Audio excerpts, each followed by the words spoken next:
पहले अपने शिव गुरु के चरणों में प्रणाम करती हूँ।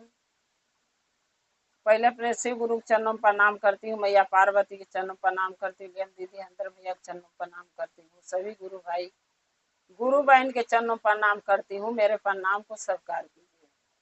गुरु भाई गुरु बहना कथा सुनाने जा रहे हैं। कृपा करके कथा को ध्यान से सुनिएगा। ध्यान से सुनने से ज्ञान मिलता है।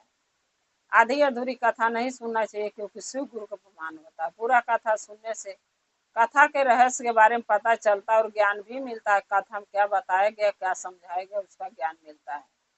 इसलिए कथा को हमेशा पूरा सुनना चाहिए।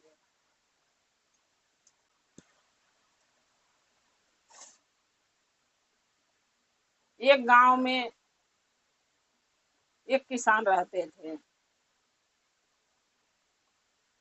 वो किसान की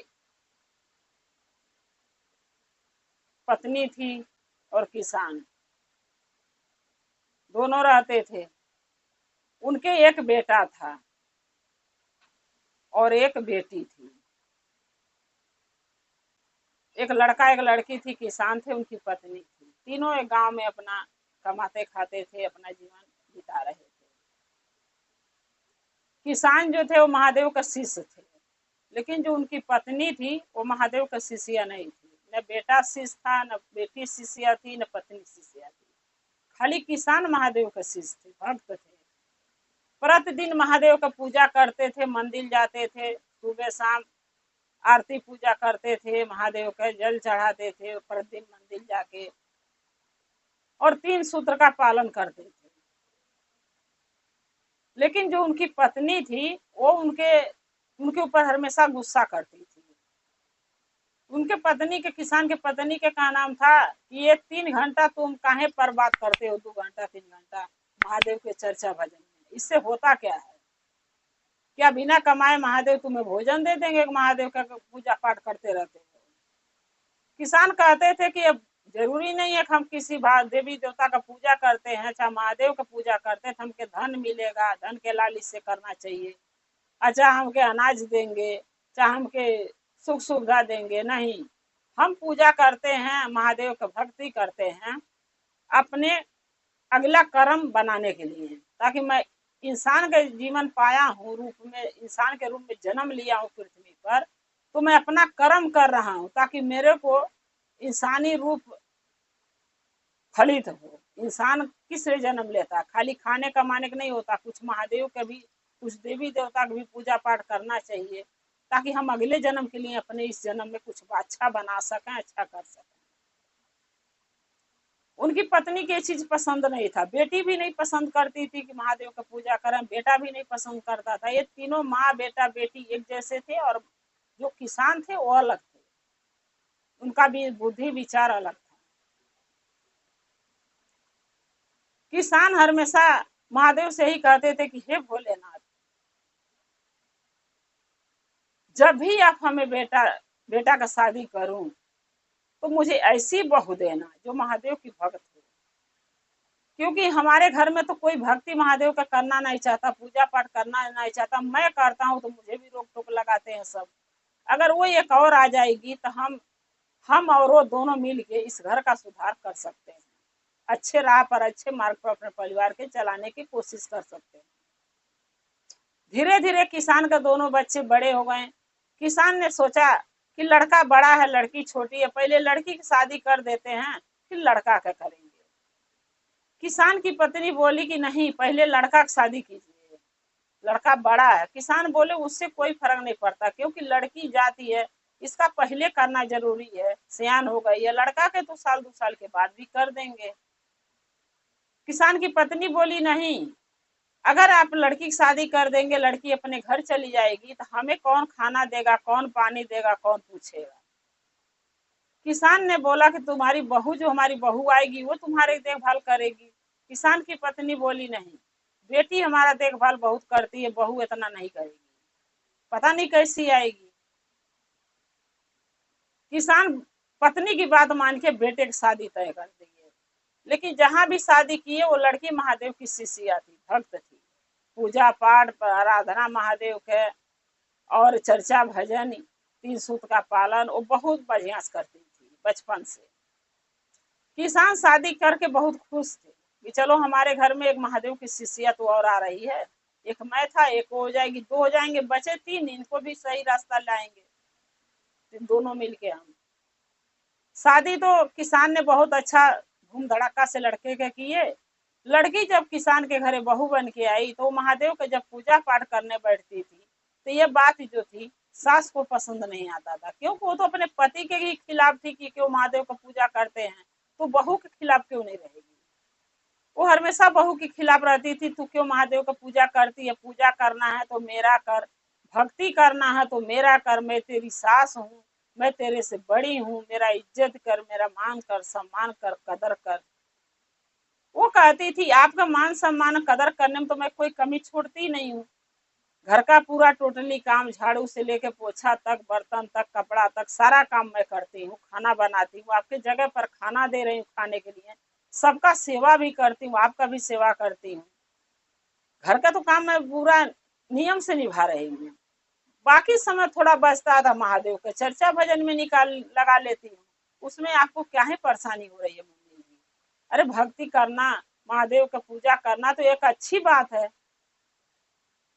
बोली नहीं, तू तुझे तेरे लिए अच्छा बात है, मेरे लिए अच्छा बात नहीं है। मेरे पति भी महादेव का पूजा करते हैं, तू भी करती है, तुम दोनों एक जैसे हो।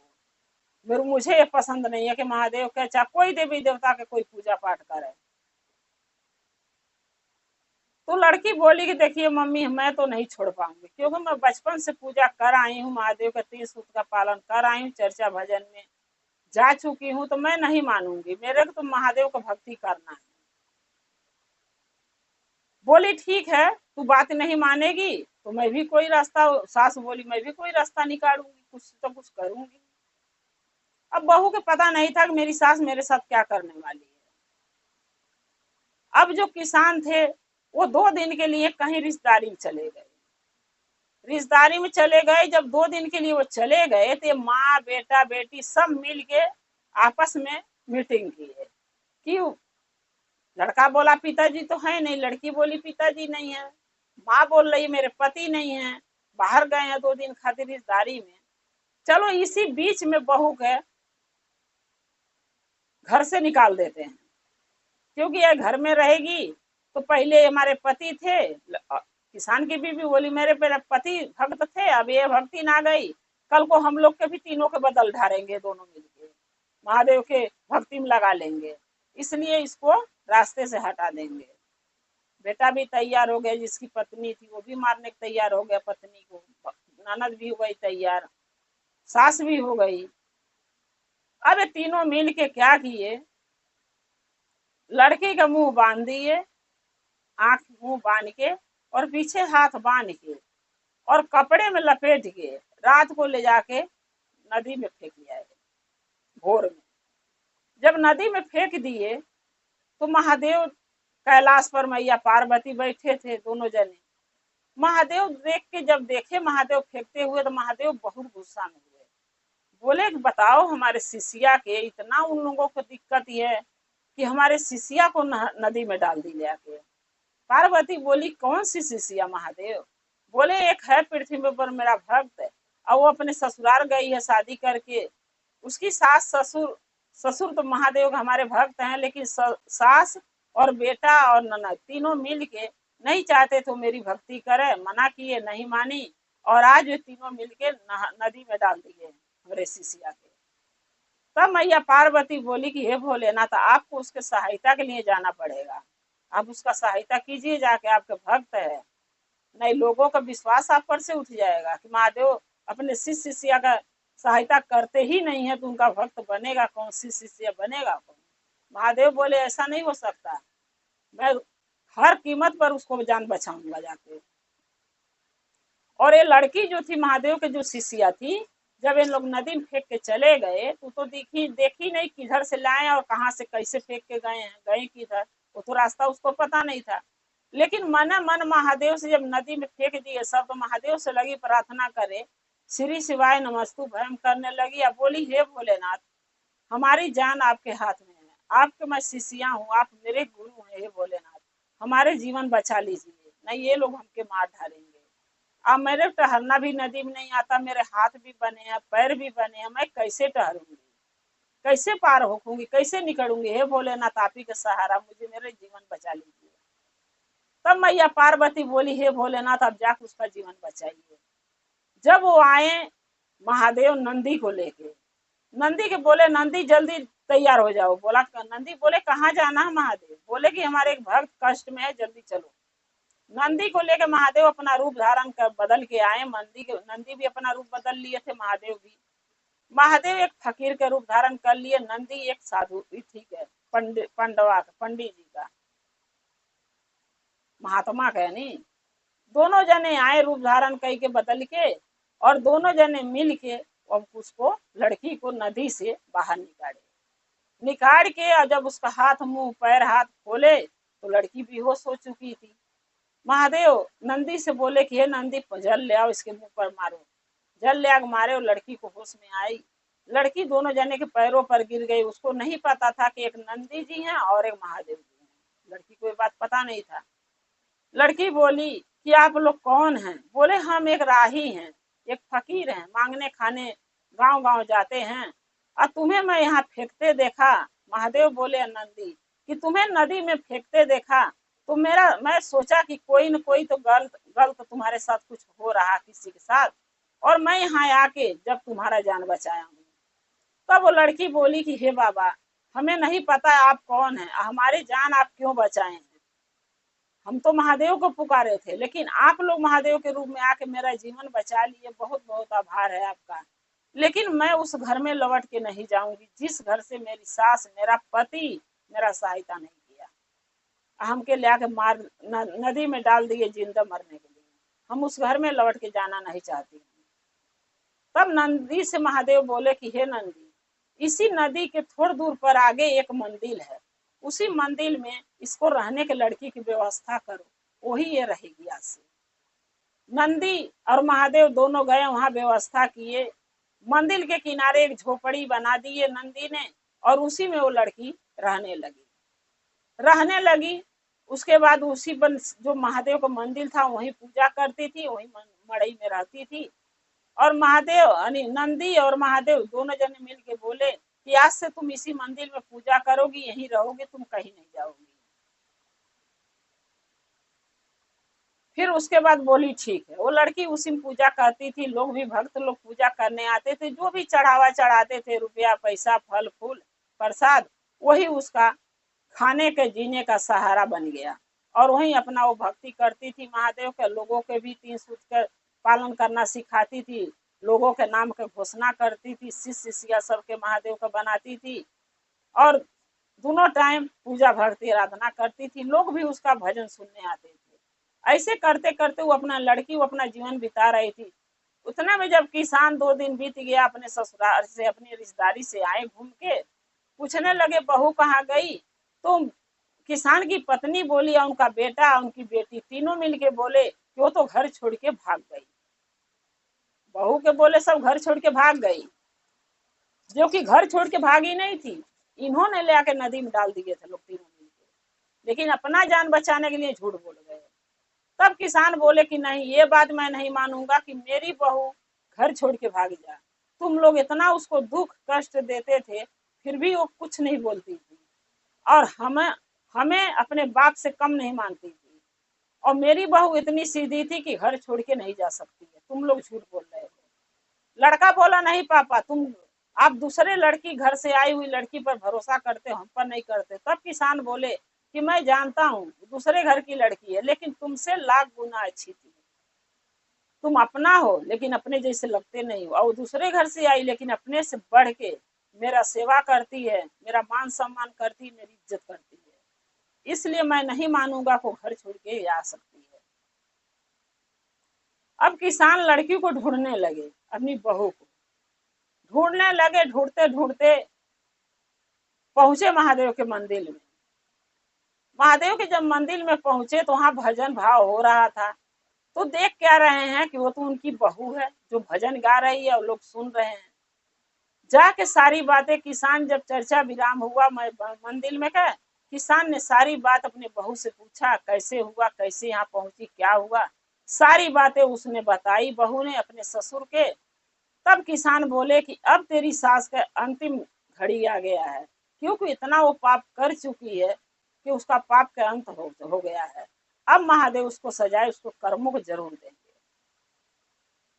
बोले बेटी हमारे घर चलो, अपने घर लौट चलो। बोली नहीं पापा, जब तक मेरी सास, मेरी पति और मेरी ननद मुझे लेने नहीं आएंगे तब तक मैं घर लौट के नहीं जाऊंगी, और आप भी मत बताना कि मैं कहाँ हूँ, नहीं वो लोग फिर मेरे को मारने की कोशिश करेंगे।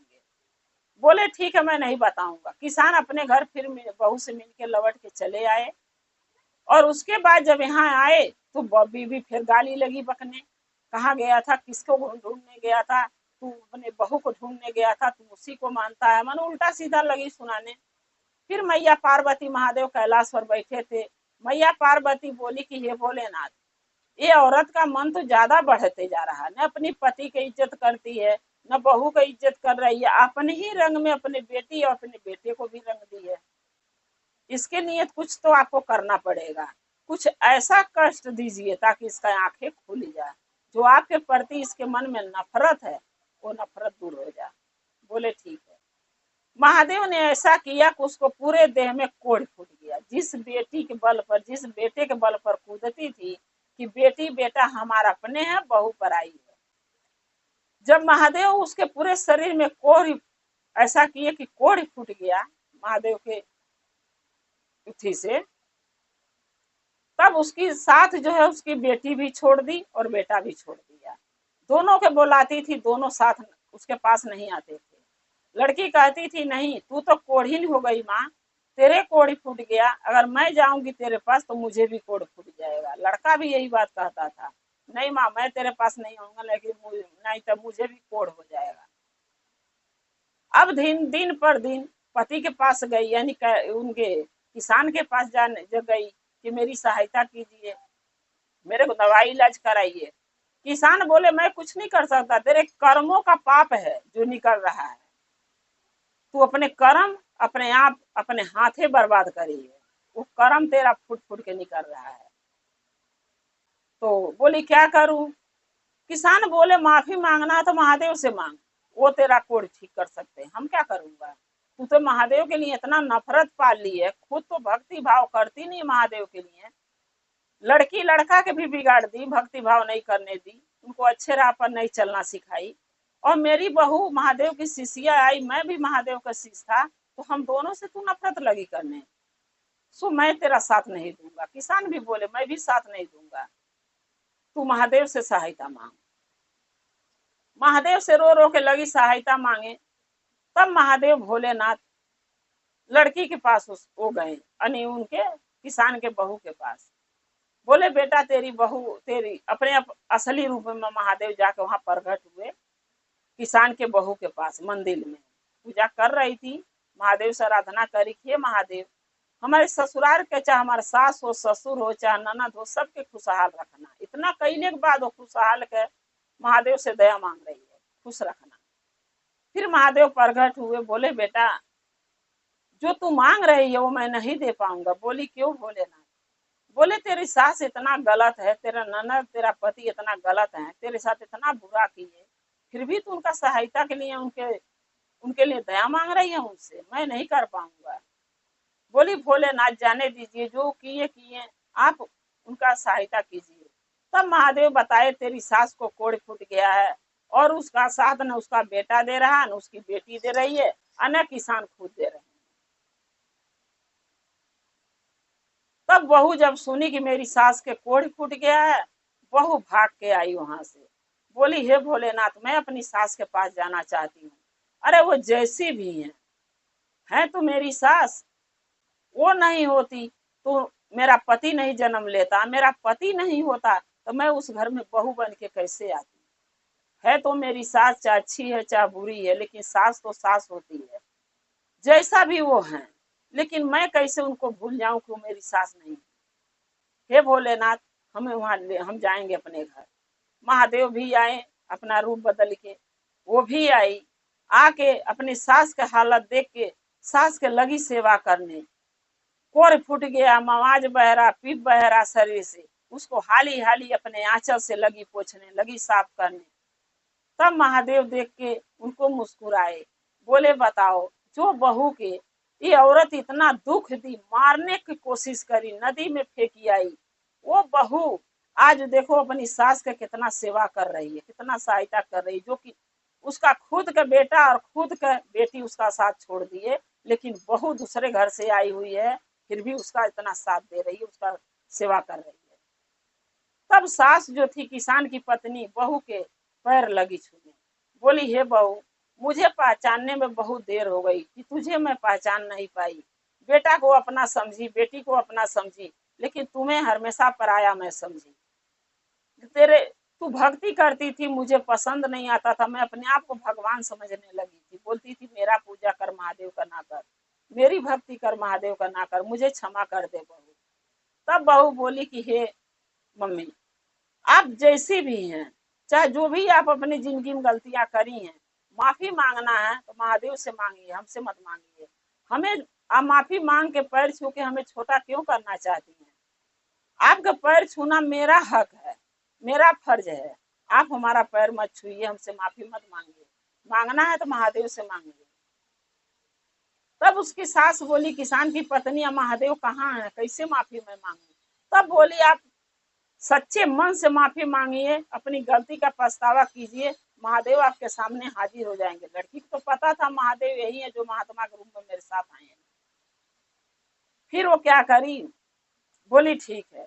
फिर सच्चे मन से किसान की पत्नी महादेव के बोली हे भोलेनाथ, हमें माफ कर दीजिए, जो हम अपने जीवन में गलतियां करे हैं, अपनी बहू के साथ जो भी बुरा किए, पति के साथ बुरा किए, हमें क्षमा कर दीजिए, हमें कोरी रूप से मुक्ति दीजिए, हमें सही कर दीजिए। महादेव उसका प्रार्थना से अब अपने शिष्या के भक्ति से खुश होके किसान की पत्नी के जीवन दान दे दिए, उसको कोरी रूप से मुक्ति दे दिए। और वो प्रण ली कि आज के दिन से महादेव का चर्चा भजन करूंगी, पूजा करूंगी। किसान की पत्नी बोली कि हे भोलेनाथ, आज से आपका पूजा पाठ भक्ति करूंगी, 3 सूक्त का पालन करूंगी, शिष्य आपका बनूंगी। अब बेटी भी पूजा पाठ करेगी, बेटा भी करेगा। बेटी बेटा, किसान की बेटी बेटा दोनों, किसान किसान की पत्नी बहू, पांचों मिलके महादेव का शिष्य बन गए और महादेव का पूजा भक्ति में लग गए और महादेव उनका सारा दुख कष्ट दूर कर दिए। और जो किसान की पत्नी थी ओके महादेव बुद्धि ज्ञान दे दिए। इसीलिए कहते हैं गुरु भाई गुरु बहना कि भोलेनाथ सबके बुद्धि ज्ञान दें, सबके बेटा के, बहू के, बेटी के, बेटा के, सबके बुद्धि ज्ञान दें कि अच्छे राह पर लोग चले, बुरे राह पर ना चले। अब महादेव का पूजा पाठ भक्ति चाहे घर में किसी के सास कर रही है, चाहे पतोई कर रही है, उसको रोकना नहीं चाहिए। हमारे कहने का मतलब कि अगर हम खुद नहीं कर सकते हैं तो हम दूसरे के पूजा पाठ क्यों रोकते हैं? नहीं रोकना चाहिए उनको, और उनको अच्छा बुद्धि ज्ञान दो कि महादेव का पूजा पाठ करें, भक्ति करें, उनके गुरु बनाए, उनका शिष्य शिष्या बनाए, ज्ञान दें। गुरु भाई गुरु बहना, मेरा ये कथा कैसा लगा आपको? अगर अच्छा लगा तो कमेंट में लिख के जरूर भेजिएगा। चैनल को सब्सक्राइब कर लीजिए, जो भी मैं नया नया वीडियो कथा डालती हूँ आपके पास पहुंचता रहे। आप हमारे कथा को, वीडियो को ऐसे ही देखते रहें, अपना प्यार अपना दुलार देते रहें। हम और आप शिव परिवार से जुड़े रहें। हर हर महादेव, घर घर महादेव। महादेव का दया और कृपा सभी भक्तों पर, सभी शिष्य शिष्या पर सदा बना रहे। शिव गुरु सदा आप लोग के साथ रहे। जय शिव गुरु महादेव।